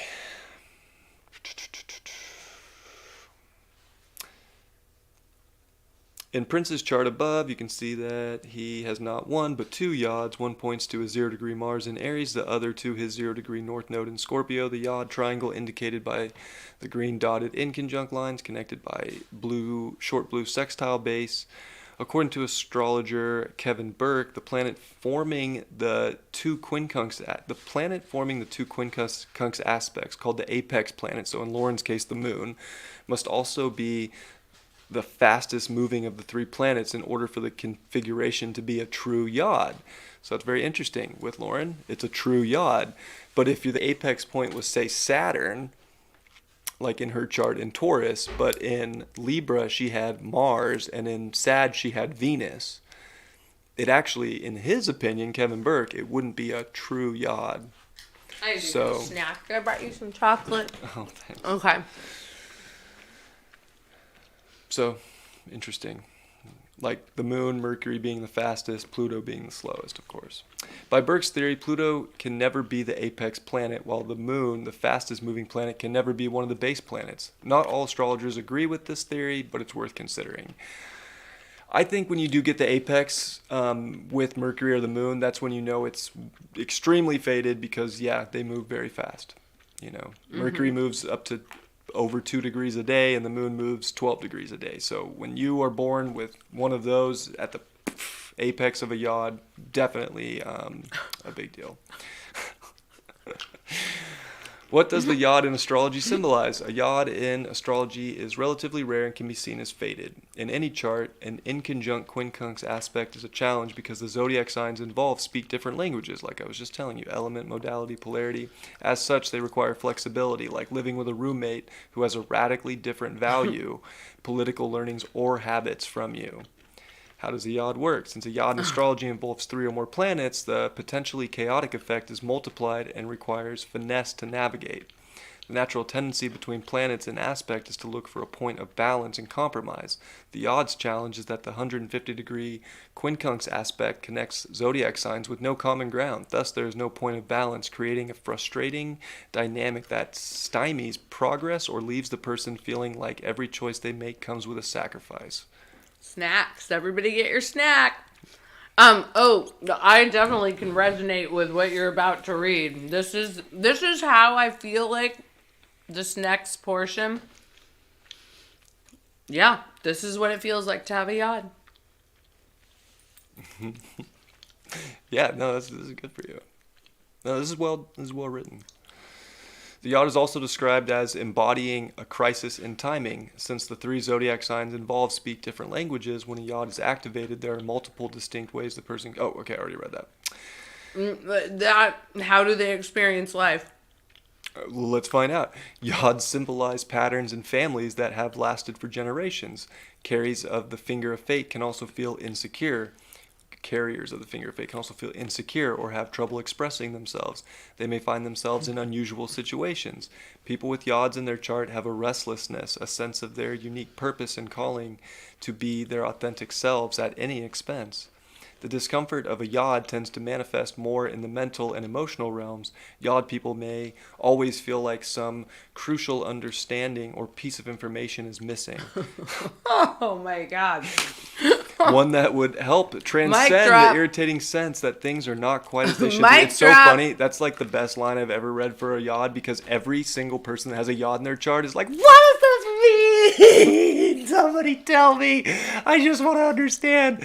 But you know, that's the funny part about the yod, is like there is something that is so faded and it's just, like you don't really get to know its God's aspect. It's so funny that we even think that we could properly interpret the yod exactly as it would mean. And I'm saying this as someone who does this all the time. Like, I'll do my best, but I know that there's more to it than that I don't have access to. So it's so not I think something that's like, that you necessarily I think that's like want. a great line there, because there is always going to be something that feels like it's missing, and it's almost like people with a yod feel that, and they're always looking to fill that void, and you can't. And you know, I like the first part, because I was actually thinking of something that would be good. Not tonight, we'll do it in another one. I was really thinking, because I was like, right before we got on this live, like an hour before, I was just, you know, I'm always expressing myself, and I was doing the whole like, I just, you know, why am I here? And this, like, you know, and Bryan's just all chill, like, just, you know, and I'm like, but why? But I don't have a yod. Well, no, I feel like, when I think about it, because when it's saying like that it's family, so it's like ancestral, like I know that I'm here to break generational fucking chains of ancestral karma, collective karma, and all of that. And it's like it feels like a huge responsibility in terms of like, my dad was a Virgo and he was just fucking mercurial in his mind, and they projected everything onto me. Mother, Gemini, crazy in her head, like it has to be this way and this and that. So like, and as a projector, like you're so conditioned that I'm like, today I was like, I'm already very mercurial, and by 2 mercurial parents that were so worried all the time about shit that was like, just let it go. And I'm like, I am here to not worry about crazy shit. None of us are, but like I really like realized that today. I'm like, why am I worrying? Like, this is just fear. That is such a bullshit that I'm not even, you know, but it's hard when you're mercurial. You can get in that headspace and fucking go down a fear rabbit hole in your 3rd house mind. And it's like, oh my God, this is going to manifest with the astrology. And oh my God, it's going to, like, that's how it feels. When really it's like, no, I can't even give energy to that, because this is like an ancestral curse. A mercurial, like yachted, like, you know, we all have those chains to break, obviously. But I really do feel like for me, it's like that outdated thinking and conditioning and all of that. Like, I don't want to be like nervous like my parents and thinking that they're in lack, or that I'm in lack, when that's like the illusion. Because they were never in lack either, but that's how they felt. That's what they projected, when they always had way more than they probably deserved, you know? So, I don't know, that was a tangent I just went off on, but... Yeah, Kif said that her mom's a Gemini also. It's so funny how many Pisces have Gemini moms. It's karmic connection. It's actually funny how many people, just in general, their parents are a square point to their sign. Oh, yeah. It's very common. My mom's an Aries. I'm a Capricorn. This happens all the time. It's just something I've noticed with parents and their children. Anyways, Yeah. It's not always the case. Some people, I know one of my friends I grew up with, his mom had him the day she was born. They share the same birthday. So it's like, all right. All right, the following experiences may be familiar if you have a yod. You are not aware of how the yod really expresses itself. You elicit strong, reoccurring responses from your environment that you don't understand. Your parents had trouble comprehending you as a child and as an adult. You maneuver through intense circumstances that would break other people's spirits. You experience things out of the blue that are beyond the pale of general life events. So maybe it's not my vertex. Maybe it's just my yod. Oh, Paul too. His mom is a Gemini moon. Oh, yeah, funny. Yeah. When what crosses your path often involves some scare, shock, security threat, or some other uncomfortable situation over which you cannot exercise any influence. Strange events simply happen out of the blue. Yeah.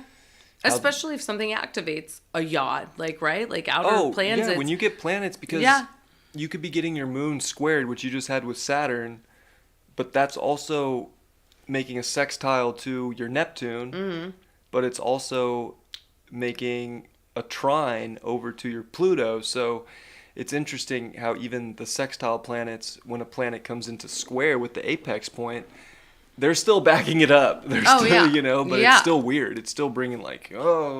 Oh, it's even more then. Let's just read Diana's, and then I think that's going to be a wrap for tonight, guys, because this Pisces projector is getting tired. But I do think that I've really enjoyed this and how much we've all been vibing and interacting. I enjoyed this too. And I definitely feel like the next couple episodes we should just keep this vibe going. So if we didn't look at your chart today, join us next week and we can start off with that, and then we can go into something like this. Like Cody wanted to know more about T-squares. We can talk about T-squares and aspects, and we can all learn and chill and do this together. It's been fun. I've been enjoying it. Yeah, no, this has been good. We've all just been vibing and, good vibes, and we just appreciate you all. Hers is it's just, yeah.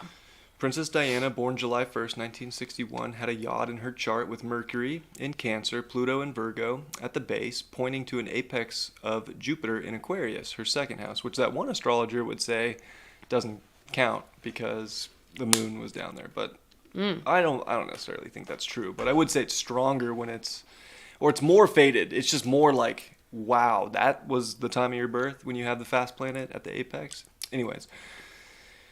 When we look at how activated yods disrupt ancient patterns, her life in the British royal family was certainly a catalyst for revolutionary changes. In the book Diana, Her True Story, Diana made remarks about always feeling different, like she was carrying a burden that she was unable to articulate but always knew was there. Her intuition, she said, told her that life would be a winding road, always feeling separate from others, never feeling in the right place.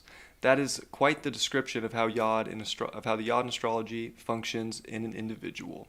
It's worth noting that both Diana's grandmother and mother had secret wishes that she would become the Princess of Wales, and that was fulfilled in Diana's life. Wow, thank you, Crystal. Thank you so much, Crystal. Thank you. Very sweet. Thank you. However, Diana herself never felt happy about it, and we know that how that fairy tale ended for her. Even stranger, both Princess Diana's children, Prince William and Harry, have yods in their charts as well. Prince William's yod Venus Chiron. A wound healing theme pointing at his Venus, Chiron in Taurus, with Libra, Pluto, and Sagittarius, Neptune at the base. Who's going to be the new king of England? I thought that was her ex-husband. It is, huh? Charles, thank you. Yeah. It would be interesting to do their chart, to be quite honest. Because a yod, obviously, her yod was fucking definitely, activated and, Ms. Chartreuse. Yeah, this is a good article. She did a good job. Yeah, no, because I've read this one before. Astrologer. Yeah, no. She's a vibe. Yeah, that was a good article. She did a really good job. Yeah. So, it's just, I think that people are ooh, do I have a thing, because it's I don't know. You're just going to probably have vertex moments all your life, It's just it's Uranus energy too. And I don't know, it's every energy. A yod is every energy. But I do, of course. I've always. No, that was fitting. It was funny. We were talking about that earlier, and like Yeah. I'm glad we read that article just for you to hear because I needed to feel hear like that. that was extremely helpful for people with yods. So Yeah. And I needed to hear it. life's that way, especially for you. You just gotta. Every day, just in my head, I'm just gonna let go, let God, and have no expectations. Like, if I've learned anything in 42 years, I would say, God, and again, coming from a mercurial person, gosh. I do think that's a great recipe for that majority hard? of us on this planet. But yeah, I mean, that's another thing I was actually going to say, but we'll do that next week. What is everybody in the chat's version of letting go? I think letting go is lifelong. I think there is an art to letting go, on every different layer. It's like chakras, it's like you're just letting go of your mind, letting go of beliefs, letting go of, sure, physical people. Like, there's an art to letting go. It's not just let go and fucking move on, because that's like, yeah. So You know what I might be able to set up? I might be able to set up like a way on my phone to do like some kind of like call-ins with like ooh, maybe that like- would be fun. Have maybe it like some kind of FaceTime setup or something, Yeah. and I could screen share it to a screen, and we can like have like interviews with people. 1-800 Lauren Bryan. I'll Let's look get in- wild. I'll look into that and see if people are interested. Yeah, that would be so much fun. I mean, just like, this is different ways too that we got to like interact. Because he's like, what do you want to talk about? I'm like, let's just talk. Mm-hmm. But I do like that because with the chart thing, I wasn't even like originally going there. I was like, oh, we'll just have people in the chat pick a celebrity chart. But this was so much better. Like, Yeah, because this was this is like, we just get to learn so much about like all of us and just like the energy and sharing the charts and all that. So we love you guys. Yeah, I appreciate you guys so much. Thank you for all the super chats. Yes. That was unexpected. Yeah. So appreciate that. Definitely. All of the energy is abundant, and you guys are all abundant. We're all abundant. Yes. Yeah.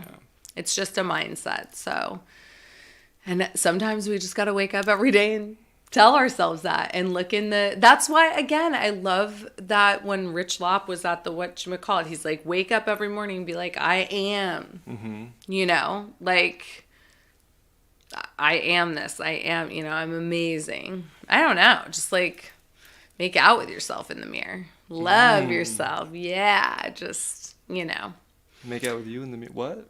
No. Possibly. But we love you guys. And yeah, we're going to vibe with this. I love it. I had a lot of fun. And yeah. Can't wait till next Wednesday. Yep. Love you all. Thank you Much for being love. here with us. Mwah. And we'll see you next time. Bye.